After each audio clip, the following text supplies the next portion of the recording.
विद्यार्थ्यांच्या समस्यांसाठी आणि विविध योजना ज्या प्रलंबित आहेत ते पूर्ण होत नाही, काय सांगणार?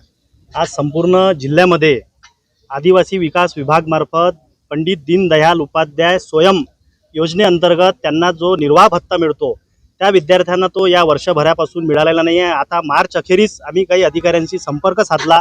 त्यांचं असं म्हणणं आहे की शासनाने आदिवासी विभागाचे काही पैसे 20% लाडली बहीण योजनेवर वरती केलेले आहे। त्यामुळे या विद्यार्थ्यांच्या समोर राहण्याचा जेवणाचा प्रश्न उद्भवत आहे आणि त्यांनी आता शिक्षण कसं करावं या विद्यार्थ्यांच्या हितासाठी या युवक काँग्रेसच्या माध्यमातून आज आम्ही इथं कलेक्टर साहेबांना निवेदन द्यायला आलेलो आहे। येणाऱ्या काळात लवकरात लवकर त्यांना तो निर्वाह भत्ता त्यांना आदिवासी विद्यार्थ्यांना आणि मागासवर्गीय विद्यार्थ्यांना सुद्धा समाज कल्याण मार्फत निर्वाह भत्ता मिळतो, तो सुद्धा त्यांना मिळालेला नाही आहे। त्यांच्या हॉस्टेलमध्ये पण जे विद्यार्थी राहतात त्यांनाही सुख सुविधा मिळत नाही आहे, तिथं राहण्याची आणि जेवणाची उत्तम व्यवस्था नाही आहे। शासनाकडून प्रचंड प्रमाणात खर्च करण्यात येतो पण त्या विद्यार्थ्यांना आज ती सुविधा मिळत नाही आहे।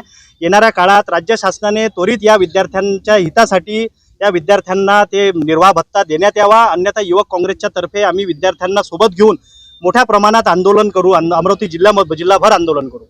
अशाच वेगवान घडामोडी पाहण्यासाठी आमच्या चॅनलला लाईक व सबस्क्राईब करायला विसरू नका।